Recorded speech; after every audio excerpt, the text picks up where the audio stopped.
Hi, welcome to Messenger Motorworks, Episode 1, Season 1, Pilot, something or other. I guess this is a bit of a project introduction. This is my 1987 Alfa Romeo Milano Platinum. I acquired this car last year, a bit of a regret now, but here it is in my garage. Now the Platinum was below the Verde, which is a name they used instead of Quadrifoglio for some reason. Not sure why they would have bothered. Around the world, this was called the Alfa Romeo 75. They called it a Milano here, probably due to some sort of weird assumption that we wouldn't understand what 75 was in the States, or a focus group, or they wrote names in a hat. Who knows how they were kind of doing things back then. But it represented the 75th anniversary of Alfa Romeo as a car company at the time. I love these cars. Grew up with these cars. Well, I didn't grow up with them. I grew up loving them. I grew up following them in magazines and since the dawn of the internet, online. I picked this up from a field in the middle of Indiana. Really had hoped it was going to be in better shape, but I had already driven 6.5 hours there with a truck and trailer and a friend. And, it was $1,000, which was probably $300 or $400 too much for the car. I kind of realized that once I got there, but I wasn't going to go home without it, considering that I already put so much effort into acquiring the thing. So, I finally got into the garage, and excuse the mess, my house is a little bit under construction. You can probably see these cement slabs back there. I've lost my storage, so there's engines and all of that sort of stuff. We're gonna go through everything that this car needs. I'm gonna show you how disgusting the interior is, the disarray that the engine bay is in, and then we will lift it up on this rack, assuming it decides to function today. And, we'll see how it goes. Yeah? Okay. Let's get the hood open.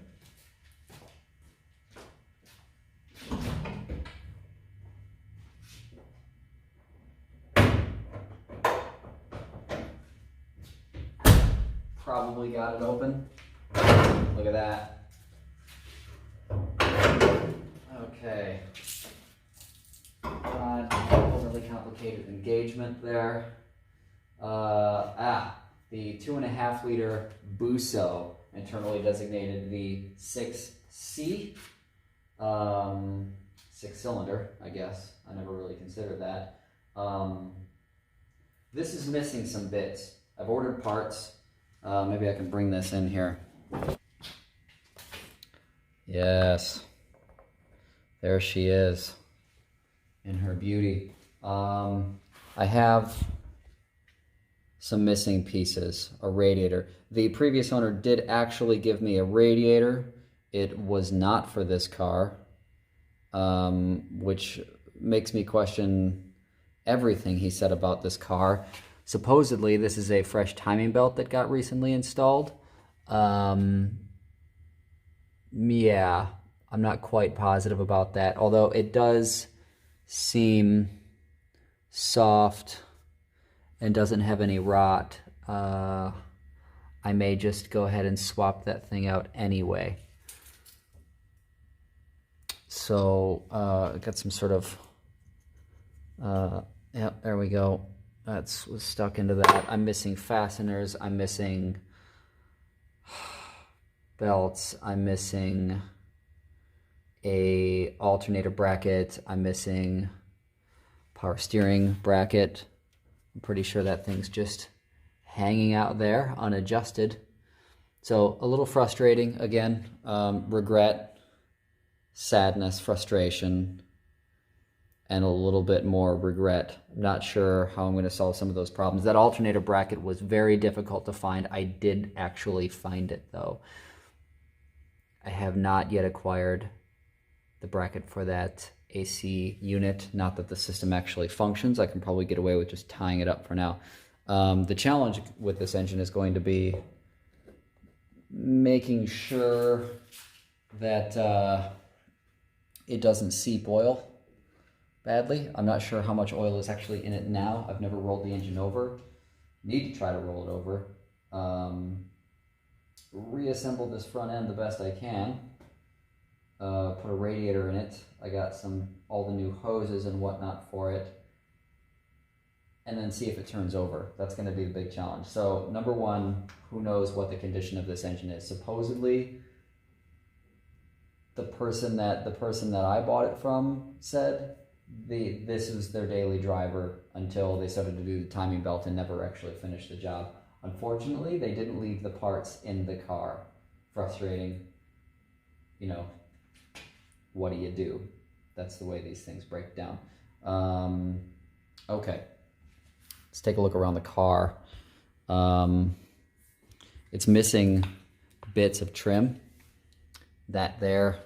The wheels are some cool Panasports that have really terrible 20-year-old Pirellis on them. Surprising amount of trim, but awful tires.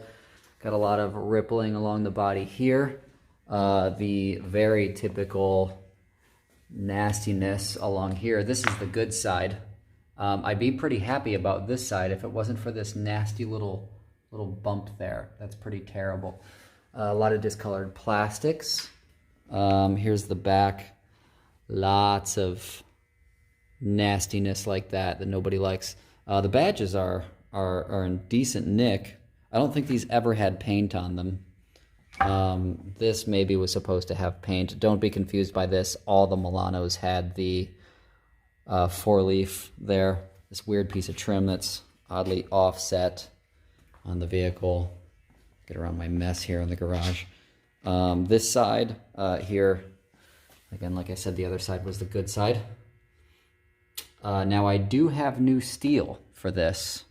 And I guess a part of this video series will be learning how to TIG weld, because I have to cut some of this out and weld new bits in. Not sure how that's going to go, especially since, yeah, listen to that. The rust kind of gets into there too. So it's going to be a lot of guesswork. Fortunately, I don't intend this to be a show car. I intend this to be just a decent little driver that I can throw my children in and go to a Cars and Coffee when maybe I don't feel like driving the Giulia. This is just more interesting. Funny little piece of trivia here. This hook, only on US models.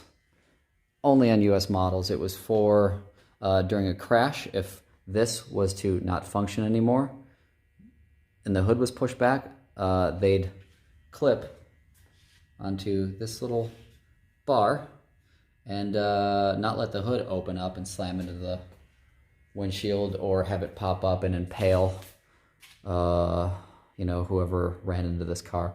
So I do have many parts, including a Verde body kit. It's kind of in this mess in this bathroom that's not a bathroom because of water damage currently. We'll eventually fix, but I even have new front fenders. There's a new set of doors to replace the rippled ones over there. And we'll see kind of what we do with that. The interior is the most unfortunate part of this car, if I'm honest, because it means I'm going to need to hire somebody to reupholster these seats. Yeah. Look at those. Now these had the whatever was Alcantara in the 80s, kind of a suede-ish material in them that isn't even close to resembling its original condition. This terrible torn leather. Fortunately, it's well enough that somebody will be able to pattern it and probably stuff some more foam in it. The dash does have some cracking along the top there. But you know, the dash for the most part is in pretty decent nick, as are the doors, aside from needing a little bit of cleaning. A lot of it seems to be intact. The stereo is, of course, gone. Who puts the stereo way down there at the bottom? You interact with the stereo more than anything else in your car. Why would it be down there? That is ergonomics 101, but it's Italian. We can't expect that sort of thing. One thing I do like, and I had an E30 BMW 325i, and the switchgear was very small and delicate in that car. And the switchgear in this car is very kind of like these big chunky buttons. I like that. Very positive action. Now, of course, the horn feels like it probably won't work. That's just a guess. I've never had a battery. I have boxes of parts that are missing off the car, like from the engine, that center console cover, the missing windshield, or rather headlight washer. I have that. I have some door trim that's kind of chewed up, or weather stripping, rather. Yeah, just lots of parts, but the car is very dirty on the inside. It's really kind of gross. Impressively enough, he did have a couple things of what do you call that? Now I can't think of it. It absorbs moisture out of the air, and it kept the interior of the car smelling relatively decent while it was sitting in his field. So there it is. We're going to try to get this thing lifted up and kind of take a look at what's underneath this car. I haven't had it on the lift yet. Cross your fingers for me that the lift actually functions and lifts this little thing up. All right, here we go. Hope it just doesn't crumble. I'm gonna try to lift it. I'm gonna have to move backwards a little bit. Oh, tire's flat. 2 tires are flat. No. Well, let's see anyway. No. Just gotta go back. Picking up the car in the reverse direction. Gotta try to balance it at least a little bit. Roll very deep because locked up brakes. Wow.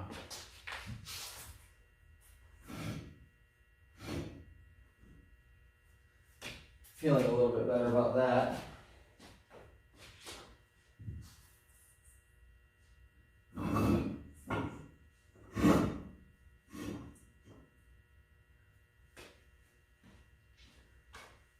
Now, unsurprisingly, it's got excellent jack points because they knew it would go down, right? So they give the Tonys of the world a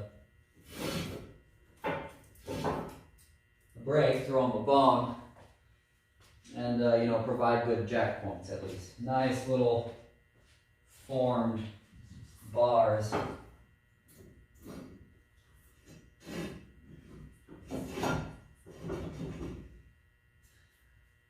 And they probably imagine some schmuck like me would buy the thing 30 years into the future. Some poor sap in love with this terrible, oh God. It's got some sort of like, maybe a hail damage I didn't notice before. That's, yeah, par for the course. Okay, let's see here.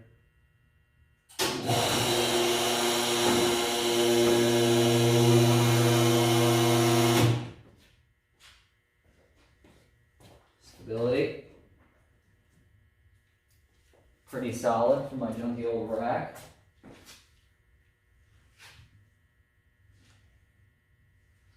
Lift points look good. Yep. It's lifted. All right, let's crank her up.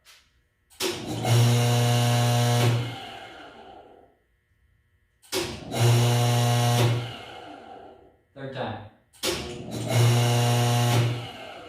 Okay, 4th time.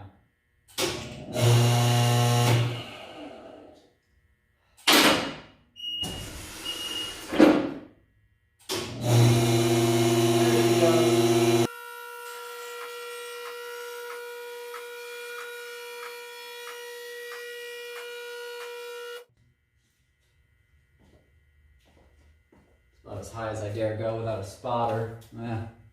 Still have plenty more space I could go. I'm gonna have to. Oh yeah, plenty more.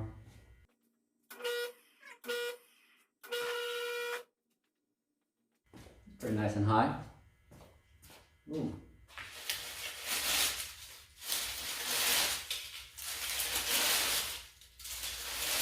Making improvements already.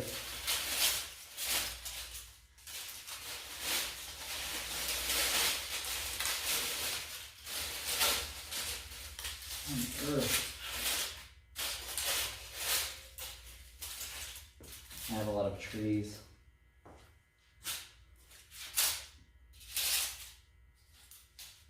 All right. My first look under my Alfa Romeo Milano. Not a lot of oil, which, you know, could be good or bad. Either it doesn't leak that bad or it's leaked it all out. You know, quite frankly though, it's not in bad nick under here.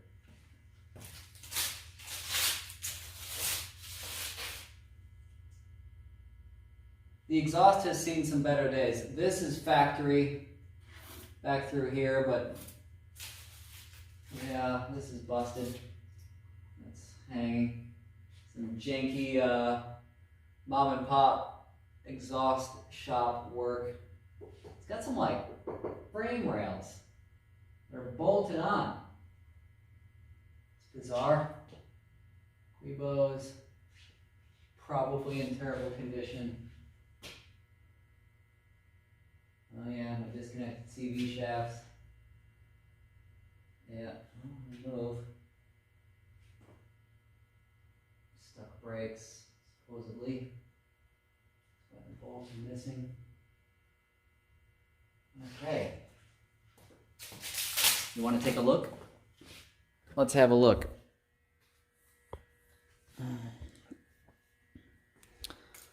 Okay. It really isn't too bad. Listen, leaves. Out and Z.